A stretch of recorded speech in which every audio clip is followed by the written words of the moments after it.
Hey guys, what's up? This is going to be a hard video to shoot. I've tried to shoot it a few times. Tried to shoot it a few different times doing a makeup look, and I'm just like, whoa, girl, chill. This is some pretty heavy stuff that it's really hard to multitask while talking about it. I know a lot of my TikTok followers want to know how I have gotten to this place where I'm at, like this good place of just being positive and happy and knowing my self-worth and loving myself, and has not always been easy. And you know, the stuff that I'm about to discuss in this video, if you have triggers about depression, suicide, or anxiety, click off. I don't want to upset anybody. And the stuff that I'm about to open my world, I'm about to open my life, my most vulnerable instances, I can't even talk, of my life up to people I don't even know, and people maybe that I do know, but you know, the stuff that I'm about to say, a lot of my family doesn't even know about. So here goes nothing. I'm Dakota Karp, and this is my truth, and enjoy or be sad. I don't know. So recently I started on TikTok. Sorry, I'm nervous. I started on TikTok, and I really just did it like as a goofy thing. I never really thought that anybody would really like my stuff. Like, I've always known that I'm funny, and you know, I've always been the funny one of my friends, but never expected to be sitting here with over 18,000 followers, which to some people that's nothing, but to me, I'm like my goofy shenanigans, like, so it's kind of like a lot, but to me, and I'm very humble, and I'm TikTok famous. Just kidding. But it's like a lot to me. And I know a lot of you look at me, especially if you're from my TikTok family, my little besties. A lot of you look at me as such a positive light and somebody that's so self-confident and somebody that just is so happy. And I am all those things now, but I've not always been those things. Like, if you know me, you know that a year ago my mom passed away. Also, if you know me really good, you know my mom was my best friend, and she was my everything. And if you don't know me, my mom passed away a year ago, and we are very close. And not only did my mom pass away a year ago, but on March 24th of 2019, I walked away from a almost 6-year relationship from somebody that I was very in love with, but we did not want the same things, and I wasn't willing to compromise what I wanted in life to just stay with somebody, because love is not always enough. And so 10 days later, my mom passed away. You know, I was already spiraling out of control after I left him, and then my mom passed away, and it just got really bad. I became this very negative person. I was severely depressed. My anxiety has always been pretty bad, but it got way out of control. I was drinking almost every single night, except nights that I had to work the next day. I would literally drink all night, and all morning I'd stay up to like 3 in the afternoon drinking. It was bad. Like, it was not good. But I was only happy when I was drinking. And that's not okay. That's no way to grieve. But unfortunately, you know, I was, and I'm not blaming anything on anybody, but I was hanging out with people that like maybe didn't have my best interest in mind. And so, you know, monkey see, monkey do. And me drinking was like an escape, because I just didn't want to be sad. And luckily now I can have a healthy relationship with alcohol. I don't turn to alcohol when I'm having a bad day. It's just like an every once in a while okay thing. But so I was drinking a lot. I became a very negative and angry person. I kind of shut myself out from my family because I was angry because they weren't grieving the same way that I was grieving, and I didn't think it was fair, and they all moved on with their lives, and I was just kind of at a standstill. And so I definitely isolated myself, and I was pissed at the world.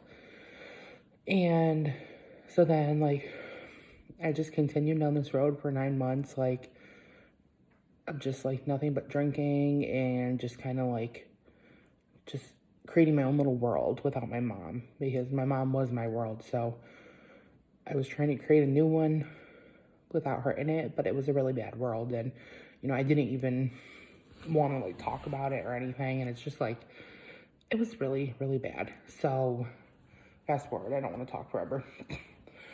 But fast forward, around November, I was kind of very, like, over my depression and anxiety, and I was suicidal, and I wanted to get help.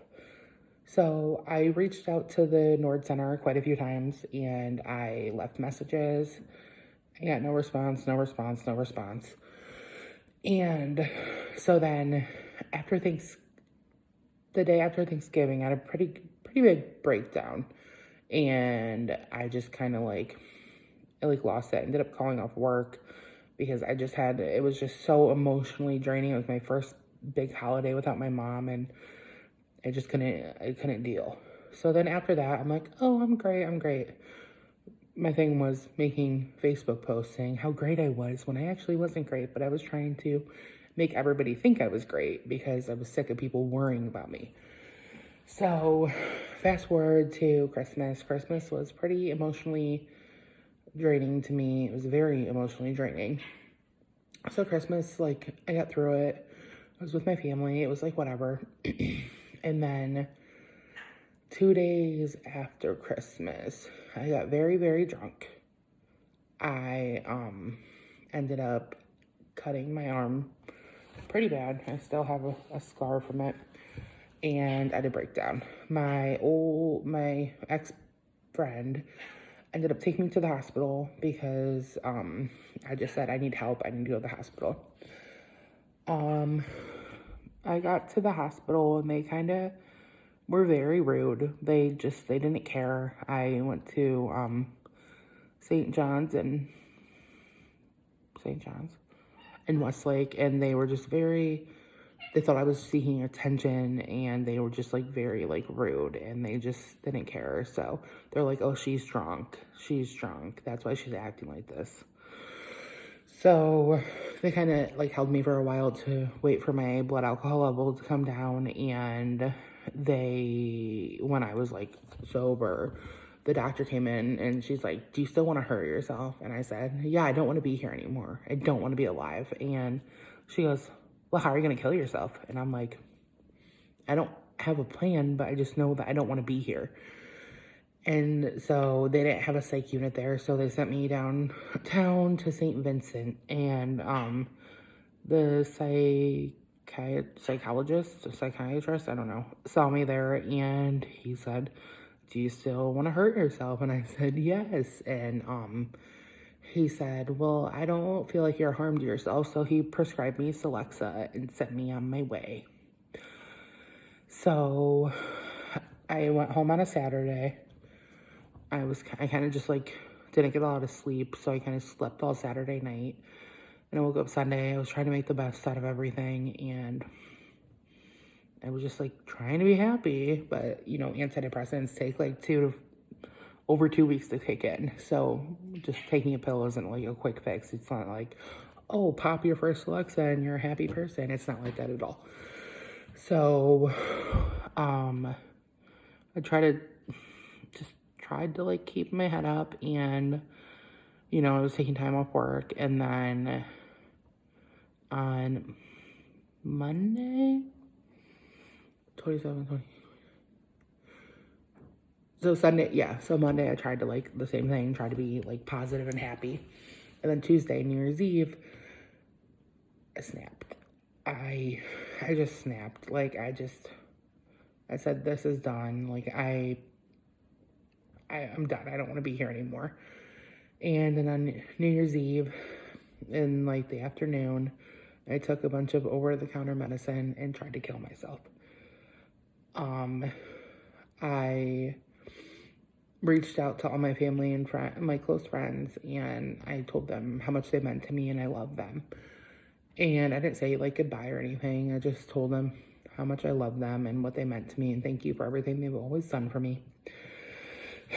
And my one best friend of 12 years, Holly, my best friend, my everything, she knew something was up. So she kind of started calling all my siblings, and I woke up to 3 policemen and 3 EMTs around my bed.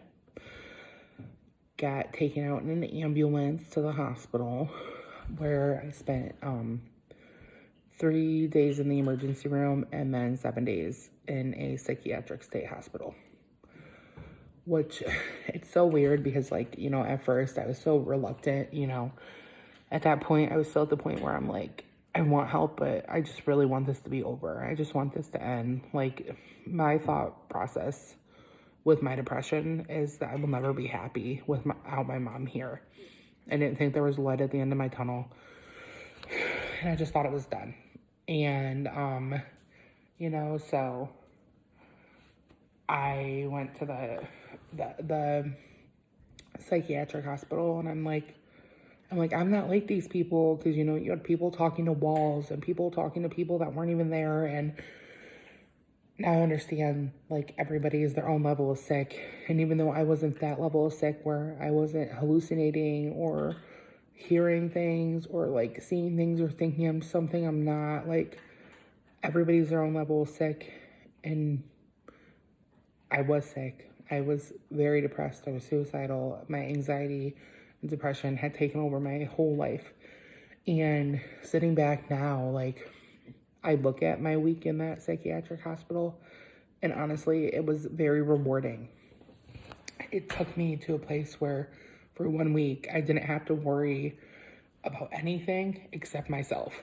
I didn't have to put on an act for anybody, and my head was so clear, and that, like, honestly, like, saved my life. Like, it put it into perspective, and they put me on 2 antidepressants and an anxiety medicine, and right then and there wasn't a quick fix. Just, you know, medicine, especially antidepressants, they're not a quick fix. It's not just popping pills and being like, oh, I'm happy. It's not that at all. It's definitely working at it, because even getting out of the psychiatric hospital, I thought I had hit my rock bottom, but I didn't. You know, I still had an obstacle to overcome in the middle of January, and I won't specifically get into that right now because, I mean, I'm like, I'll just say that, like, I made a mistake. I didn't kill anybody or anything. I didn't do drugs or anything. Like, it's nothing like horrible. But, like, I did make a mistake, and that is when I hit rock bottom. And I thought it was done. Like, all my work that I had worked on over the last month, I'm like, it's ruined. Like, my life is over. And this time it was my mistake to fix. It was me getting myself into a situation that I should not have gotten myself into. And it was me working at it to get back to it. And, you know, it's crazy because I'm often somebody that always thinks everything happens for a reason except death. I don't think death happens for a reason, but it's, like, weird because even though this is so bad and it you know, my life, what happened, my life took such an impact from it, like a hard hit from it, like, it needed to happen because it got me out of situations and away from people, certain people.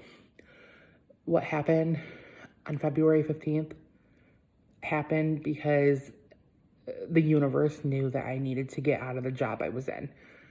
I worked for a company that did not care about their employees, did not care about the people that they're caring for.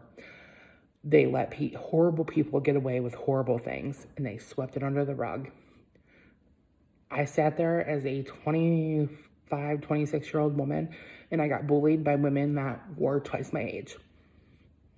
That's not okay, and it just got swept under the rug, and it really hurt me to leave that job because I was there for 5.5 years.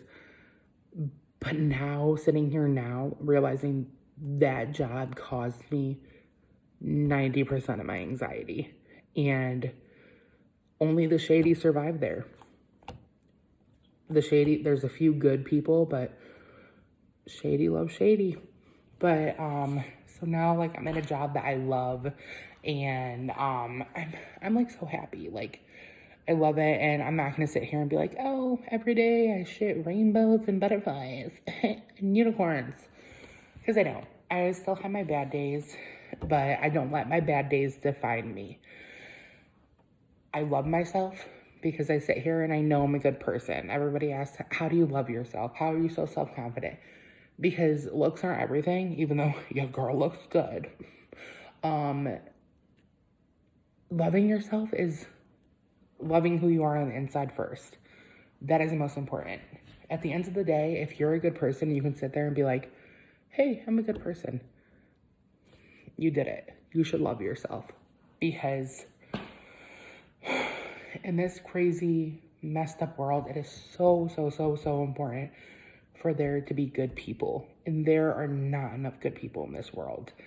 And me, I'm like, okay, I don't hurt people. I try to help people when I can. And that's like a good person. And, you know, it doesn't hurt that I'm so good looking. But I love myself and I'm happy with myself. And I'm very happy and excited to see where life takes me. You know, I started a new job that I absolutely love, and, you know, I'm supervising. Maybe this can grow into management, and, you know, my life can take a whole different road. I mean, I'm not opposed to it. I love helping people, and I always loved being an STNA, which I was. I still am, but when my mom passed away, I kind of lost my passion for it. And maybe I'll find it again, but for right now, I just need to concentrate on being at a job that is not surrounded by so much sadness, because I'm trying to be happy. And I am happy. I really am happy.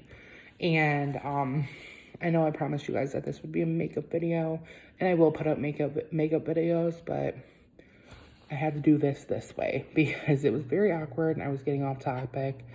It was just annoying. And I know some of my TikTok followers ask me what inspires me. What inspires me is my family, my friends, making people happy, because that's always been something I've done. And I've always felt like if I can make at least one person smile or laugh a day, then I'm doing something right. Makeup inspires me. I like to paint. Animals. I love animals. I don't paint animals. I'm not that good. But like, animals inspire me. I love animals. And I know this was a heavy video, and for the people that know me in real life, they're like, oh wow. You're probably shocked to see how depressed I actually was, because I'm always the center of attention, the life of the party, the happy one, the outgoing one, but surprise, it's always the happiest ones that try to lift everybody else up that actually need to be the ones that are lifted up. And if you're gonna lift me up, get a few really strong guys, because it's gonna take a lot. Just kidding. But and my TikTok followers,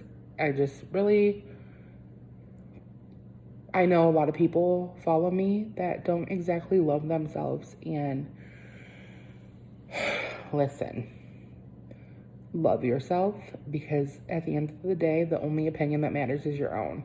And I know there's probably some people that follow me that have depression and anxiety, maybe even suicidal thoughts. And let me just tell you, because bullying and suicide is so high in this world, and it should not be.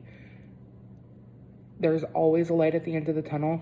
I didn't think there was, but there is. And if you are feeling suicidal or severely depressed, talk to somebody. There's always someone to talk to. Reach out to me, comment on this video, comment on one of my TikToks, say, hey, can we talk? I will talk to you, because I'm a suicide attempt survivor, and I've also lost somebody very dear to me to suicide. My cousin, who was like my brother in 2010, committed suicide, and it broke me. Like, he was very important to me. That was the first person very important to me that I've lost, and my mom was the second. And just don't do it, because suicide might take away your pain because it's taking you out of this world, but it's causing a whole lot of problems for everyone that loves you. It's not worth it. And I'm so happy my attempt wasn't successful, because my poor family, I put them through enough, you know, like, so please get help. I will talk to you. I know you don't know me, but I will talk to you. We can talk on the phone. Call me, text me. Call me, beep me if you want to reach me, you know, Kim Possible style. Don't ever take it that far, because that is a permanent solution to a temporary problem. It's not worth it. It's all going to be okay. If you guys all watch this, thank you so much. And if you need help, ask for it. Don't have too much pride. It's all going to be okay. You will get to that light, and I promise that. So I promise you guys a makeup video will be coming soon. Sorry this took so long to get to you. It's just not the easiest video to shoot. But thank you guys for watching. And if you liked what you saw and you want to see more, subscribe to my channel. Thanks, guys.